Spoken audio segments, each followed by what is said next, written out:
Hey all, Hipper here. Today is Khabarovsk Day, and let me just apologize first here because I seem to have mucked up the first 3 minutes or so of this battle here, so I'm just starting at this point here, and really all that has happened so far is I have challenged a Fantask for A cap and won that and killed the Fantask in the process. So in this battle here, I am using Makarov with a smoke build. So the inspirations are Rumble and Azure Lane Baltimore.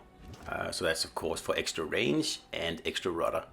So with this build here, you can get the rudder down to 3 seconds on Khabarovsk here, and that's quite a different from the I think it's 11.1 second it is stuck.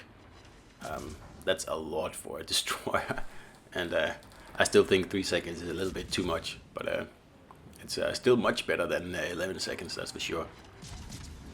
So I usually play the ship here with smoke. I just think it gives me more options. I mean, the heals are good as well, but I think that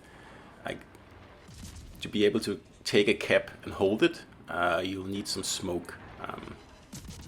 So that's why I usually go for that. And obviously it's also very nice for damage farming because I can just sit like this and shoot at enemies, and I don't have to evade and run around and be agile and not get shot at. Of course, you are a torp magnet when you're sitting in smoke like this, especially Khabarovsk. It's a big destroyer, and like I said, it doesn't turn very well. And with a full rudder build, I don't have the acceleration module on it, so it's also a bit sluggish in getting going. So what this build is for is to play it like a cruiser, basically. So don't play it as a destroyer, at least not with this build here. So that's 2 solo caps down here. And like I said before, that's why I usually put the smoke on this ship here, because it makes capping a lot easier.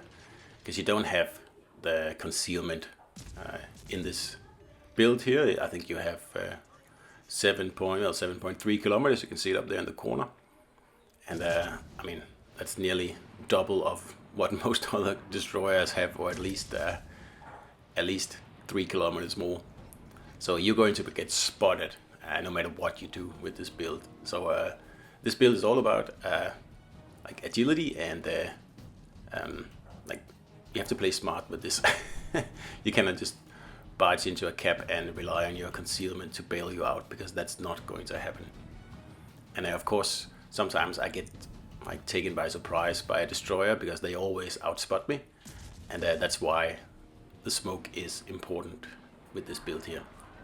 You can play it with the heal as well, but I think the smoke is a better option. So what you do have with this build here is a range of 14 kilometers on a destroyer, and a destroyer that goes 46 knots or something like that at the same time, and a 3 second rudder. And I tell you, that is one hard thing to hit at 14 kilometers, which is what this build is pretty much all about. I play it like a super agile, very low concealment cruiser, and like the build works better on Tashkent, because Tashkent has better torpedoes. It has 8 kilometer range, and it has more of them. But obviously Khabarovsk has better guns. Like the amount of fires you can set with this thing is just insane, and I don't even have a fire build on my ship. If you use Trubetskoy or whatever his name is, he has a special perk that ups the fire chance, and yeah, for that build you'll be able to set 20 fires for the campaign easily.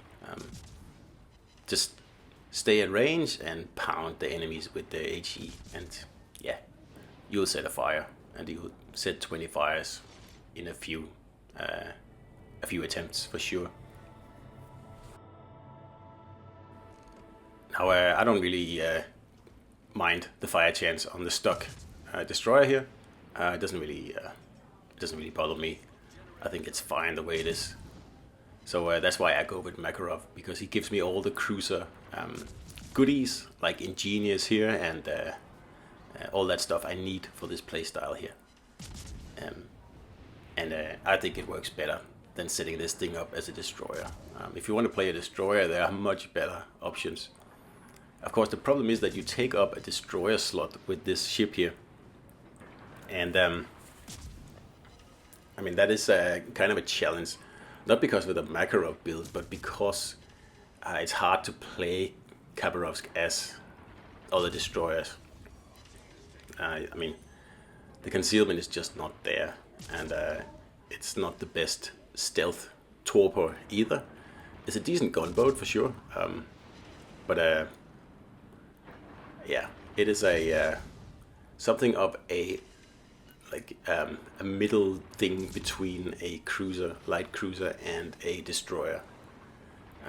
So I choose to play it as a cruiser, and some people choose to play it as a destroyer.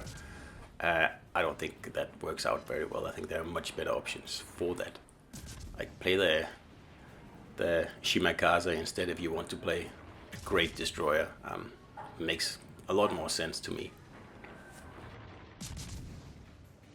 So here I am slowly softening up this champagne here to start retreating, so I could go in and take the sea cap, because I need him at a bit of a distance, so I can avoid any nasty salvos that he may fire in my direction.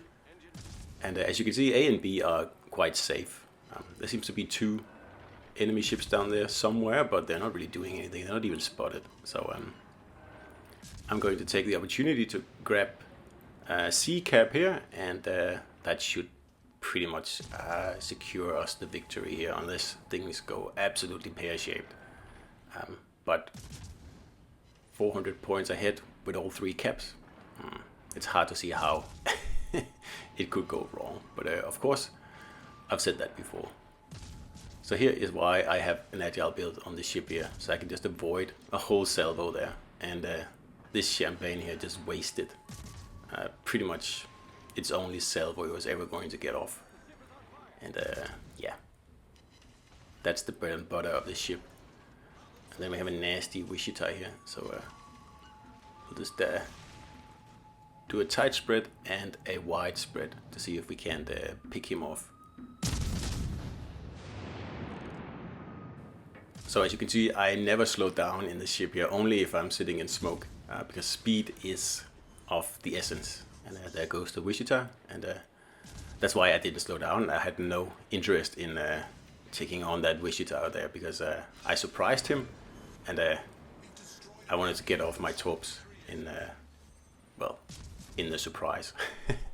So you can see that again we used the fast runner to avoid that last salvo from the champagne, and just waiting here to cap. And when we do that, we'll have taken 3 solo caps. And I tend to cap a lot in Khabarovsk actually, because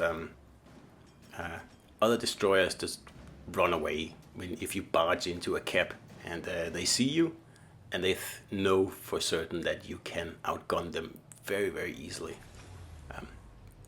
Especially the Japanese. So a Shimakaze or something like that, they usually run away. So we have all 3 caps now, and I'm trying to reset B cap here by hitting the Suzuya, which I did. And in doing that, I had to show broadside to get off all my guns. So I'm taking a tiny little bit of damage from this Kurfürst here, but it's not a problem.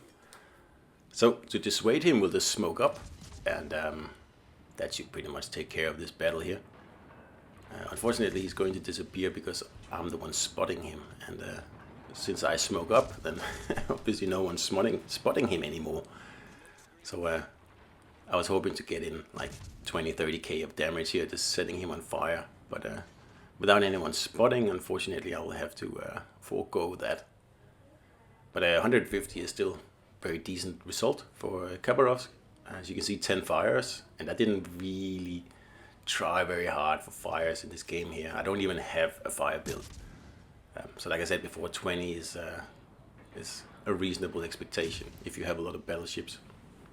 Oh, then we got another one, so that makes it 11 fires.